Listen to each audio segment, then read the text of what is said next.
In this video, we'll be reviewing the BOSGAME M4, an affordable Ryzen Mini PC with an OCULINK port. We'll test applications, run benchmarks, PC games, emulation, as well as open it up and fix any problems that come our way.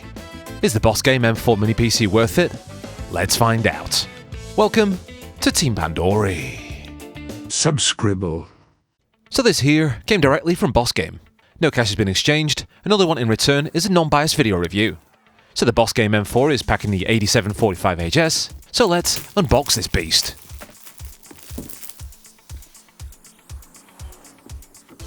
Inside the box we get a multilingual manual, where it covers the basics, like plugging it to the monitor, using the mount, and things like that. There's also a mini PC, the BOSGAME M4, and if we pull up the packaging, there's more underneath. There's a HDMI cable, a power supply. This one's quite a good size. It's handy, uses the DC jack, and it's a switching adapter that outputs at 19 volts, 6.3 amps, giving a total of 120 watts. And we also get a mount, so we can attach it to a wall, desk, or the back of a monitor. So this is what we get, but let's check out the specs. The BOSGAME M4 looks incredibly capable. The 8745HS chip seems to be a clock down variant of the 8845HS, giving us 200 MHz slower on the CPU boost speeds and 100 MHz slower on GPU. There's no AI or NPU on this processor, but as we found out in another video, this combination can lead to a cooler computer, ultimately giving us better performance than even the fastest SKUs. Outside that, it uses the capable 780M, and there's room to expand as we have the OCULINK port. As for the price, it's going currently for just under $500 on Amazon, and for this spec, it's a really good bang for buck.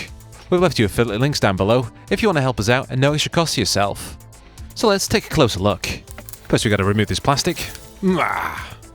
And yeah, this looks pretty clean. I like this a lot. On the top we can see a grill, which should keep dust out and aid in cooling. The case is mostly plastic, but this in the middle is metal. But let's check out the front after... oh, peely.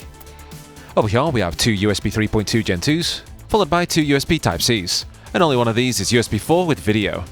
Here's the 3.5mm audio jack, and the red power button. Yay! And on the end, a BIOS reset. On the right side we have more air holes, and this little doofer over here is for external GPU, the OCULINK port. If we now move to the back, this is where all the action is. There's DC input for power, a couple of 2.5 gig Ethernet LAN ports, HDMI 2.0, under that DisplayPort 1.4, and on the end, two USB 2.0s. Along the top we have vents for exhaust, and Kensington. Kensington? Yeah, this little hole here, Kensington. Moving around to the left side we have more air holes, and underneath it looks like we have a fan in the center, ventilation for memory, rubber feet in each corner to stop it slipping around, and holes for the VESA mounts. This looks very nice indeed. Wow. It's about time for the size comparison. The M4 is slightly larger than the GMKTEC G3 Plus, roughly around the same size as the Blackview MP100, the Ryotan Alloy 9, and many others. Slightly smaller than the GMKTEC K11, and the Nintendo Game Boy. Here's a microSD, a tablespoon, and a toothbrush that I picked up from the road. No, I don't know where this is from. And a Rooibos tea bag. The BOSGAME M4 is roughly 4 tea bags big. Oh, that looks good. Wait! I've got the Tank 3! It's smaller than this. Dong, dong, dong, dong. After hooking up the M4 to a monitor, keyboard, mouse and speakers, we can turn it on. We get greeted by BOSGAME, and then we're thrown into the Windows setup screen. We can then choose our language, region, keyboard, and Wi-Fi details. And we're happy to report that we can skip this, leaving us with the local account. Good job, BOSGAME. Billy Bones! After unchecking all of the Microsoft telemetry, we can quickly get into Windows 11 Pro. All of the specs check out, and it's running version 24H2. It states that it's activated even before we go online, but before we do so, let's check it for any spyware. A full scan from Windows Defender states we're clean, however Malwarebytes tells us otherwise. At first this does seem a bit suspect, but after seeing what it actually does, it's not scary at all. This is simply a registry alteration that changes Windows settings to not see file extensions. We'd rather this be absolutely spotless from stock. We have no idea why they changed its value. But outside that, this is a clean system, so let's get to it. First we updated our drivers to the latest versions, and they all installed without any issue. We then used Windows Update to get to the latest version, and yes, we know that it adds more spyware with the Copilot additions, so after adding all that bloat, we used Windows 11 Debloat to clean our system. This won't take a minute and it's definitely worth it. At the first screen, just type in 1. Then the next screen, 1 again. On the next screen, it'll tell you what it's going to do, and basically press enter to get rid of the bloat. So finally, let's see what it can do. For usual tasks such as internet browsing or shopping, this computer has no problems whatsoever. Here's YouTube in 4K, and we have very solid performance.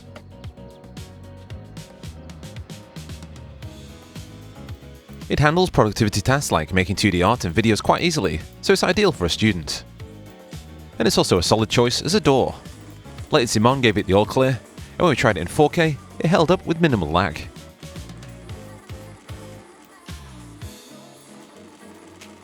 Let's get to the benchmarks. First up is Geekbench 6, and we see the GPU trails behind the current gen of Ryzen processors. But if we take a look at the CPU scores, it really does hold up. Again in TimeSpy, good performance with CPU, and slightly lackluster for the 780M. Here are the scores for Firestrike in balance mode, and performance, and here's Shizuku, showing us decent performance typical of a PCI 4 NVMe stick. We get good Wi-Fi signal at 82% on the 2.4 GHz band, and 72% on 5 GHz. We didn't get any dropouts or disconnections, and the Bluetooth also held up. So let's check out some games. First up are the easier to run 2D titles, and all of these ran swimmingly. But for the titles that require special effects, may need to be clicked down to 1440p resolution in order to get a smooth 60 FPS. And that also applies to current day 3D games. Using no FSR or upscaling shows just how demanding 4K actually is.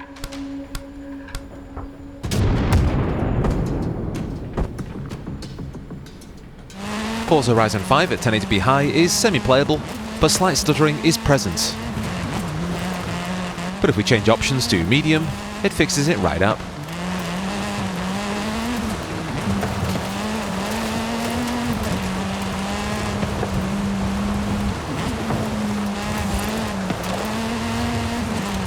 Next up is REPO, which is quite a new game that's hit with the kids.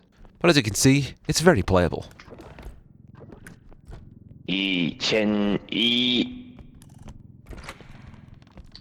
Moving on to something for the grown-ups now. Fortnite works great in the performance renderer at 1080p epic high settings.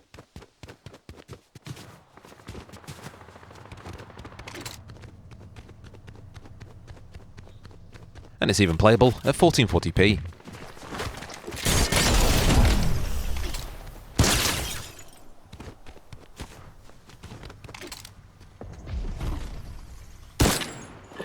Counterstrike 2 now. We'll start from the bottom and work our way up. Here's 720p low.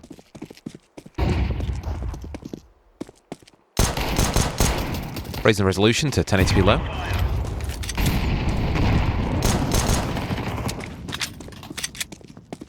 Medium settings gives us around 90 FPS.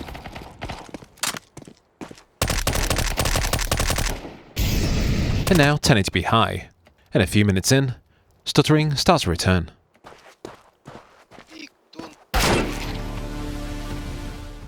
Previously, we made a video showing how to fix the Geekom A7 Mini PC.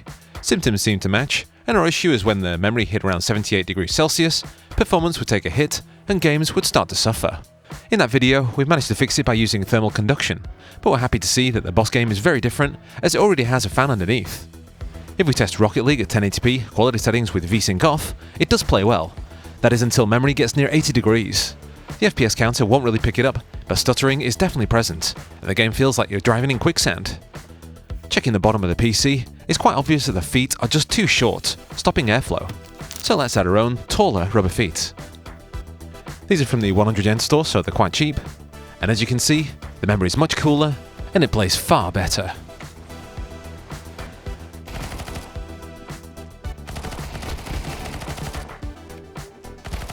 If you're wondering about Cyberpunk 2077, it's not too different from other mini PCs that use the 780M. I mean, it's playable, but we wouldn't recommend it. Here it is in 720p. But with the M4, we can speed things up by using an eGPU. This one's the GMKTEC ADGP1, and if we connect it via USB4, happy times.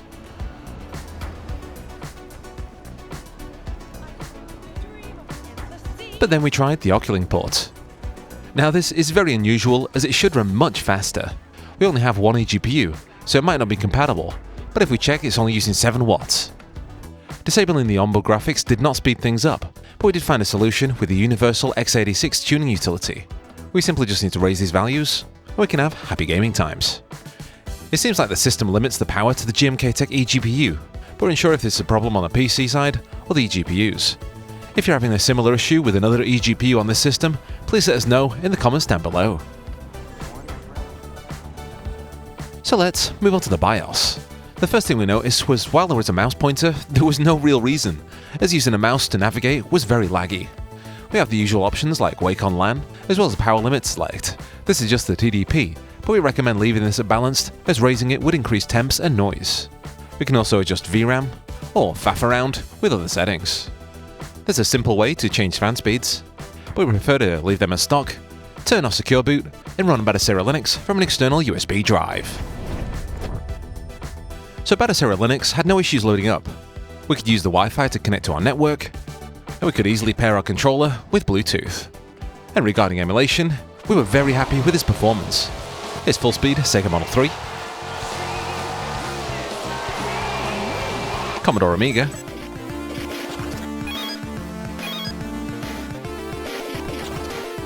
PSP upscaled to 4K,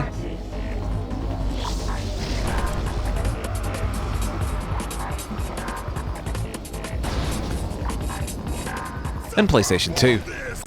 God of War 2 is one of the most difficult games to emulate for the system, so rather than keep it at 6 times resolution, lowering to 4 times, which is 1440p, works out very nicely.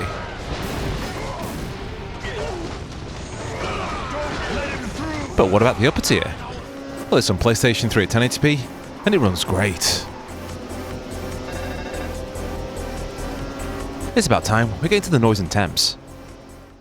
In balance mode, at idle, we're sitting around 38 degrees, and the machine is fairly quiet. And it uses around 11 watts. Under typical load, the CPU doesn't go above 80 degrees. Saying that, you can hear the fan spin, but it's not really too bad. And it pulls around 84 watts from the wall. In performance mode, there isn't really much of a speed improvement, but it does add to heat, giving our fans much more work. That pulls around 94 watts. And for the worst case scenario, we can max out the fans in the BIOS. So let's take a look under the hood. To open, there's a small posi screw in each corner. And once they're out, we can pull on this little tab. Ooh, nice. As we can see here, there's a larger heatsink on the right, and also a fan in the center, so we have active cooling. To pull out this top plate, we need to remove 3 more screws, and this comes right off. Just be careful though, as the fan is still connected.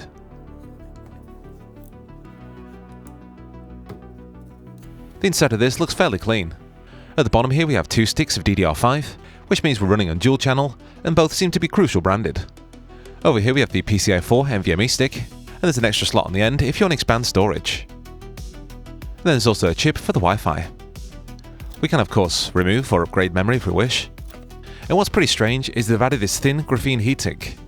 If it were thicker and had fins, it might have been useful, but all this will do here is blocking the heat. And what do you know? It's Crucial. 15 gigs of DDR 5600. Just remember, if you remove this, you can't easily... what a mess. Let's have a look at the NVMe storage, and it's a Kingston PCIe Gen 4, a reasonably decent budget brand. If you want to use the outer storage slot, we'll need a size 5 hex socket. We can just pop it in. But enough of that, we want to get in there. 2 more screws holding the board. We also want to take out this Wi-Fi chip. an Intel AX210. Now we can remove the board. We do need to bend the case a little bit, but with a bit of force, we can get it out. Now to unplug the fan, and then 3 more screws.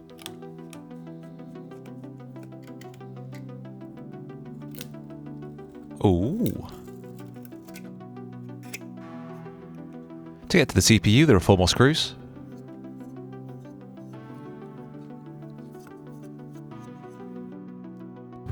And we're in. While this thermal paste does a decent job of keeping the CPU cool, we can easily change it out for anything we like. First to clean up and remove the old thermal paste, and then add our new.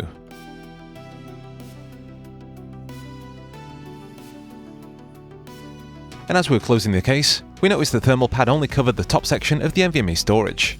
As a test, we moved the NVMe to the outer slot, and also added our own longer thermal pad. This alone gave us a 5 to 10 degree drop in the NVMe, but after moving the storage, the Intel Wi-Fi chip just stopped doing Wi-Fi. The adapter was detected every time, and also Bluetooth worked. But as the Wi-Fi was a bit wonky, we're positive that the PCIe 4 slot was sharing lanes with the M2 Wi-Fi slot. We tried switching for a PCIe 3 before, but Wi-Fi only showed up in some boots and not the others. As for our other adjustments, they took the BOSGAME M4 from the bottom to the very top of the Ryzen 8000 series charts, and most of the performance gained came from raising our mini PC with those taller feet. It's about time for the pros and the cons. The BOSGAME M4 is a mini PC that is value-packed. With its fast chipset, quality components, and active cooling, it's very difficult to find anything at this price point that can come close, especially when you factor in the OCULINK port. Unfortunately, the M4's short feet stop airflow, which can really hurt performance while gaming. The second PCIe 4 port has issues if we use Wi-Fi, and why the heck did they give us half a thermal pad? Outside that, most of these shortcomings can be fixed, but it's really up to you as a buyer. Is saving a few dollars worth it? I mean, plug in a USB Wi-Fi dongle, add a set of rubber feet, and suddenly is ahead of most Ryzen 8000 series mini PCs. Bosh. Game. Summary. Boots up fast with a Bosch, let that Ryzen roar. 32 gigs, dual channel, never need no more. Not at this price. Value's mad, proper bargain, proper feature packed, but you'll need taller feet or we'll all shout balls.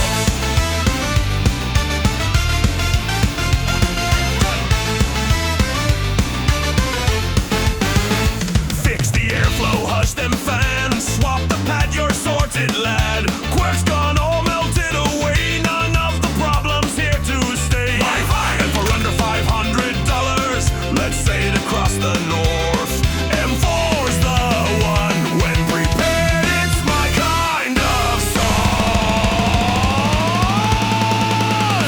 BOSGAME, Bosch, Bosch, Bosch. Its speed is legend throughout our town. BOSGAME, Bosch, Bosch, Bosch. If you don't give it boots, then you're a clown. BOSGAME, Bosch, Bosch, Bosch. Playing goofy games throughout the night. Bosch, Bosch, Bosch, Bosch, BOSGAME.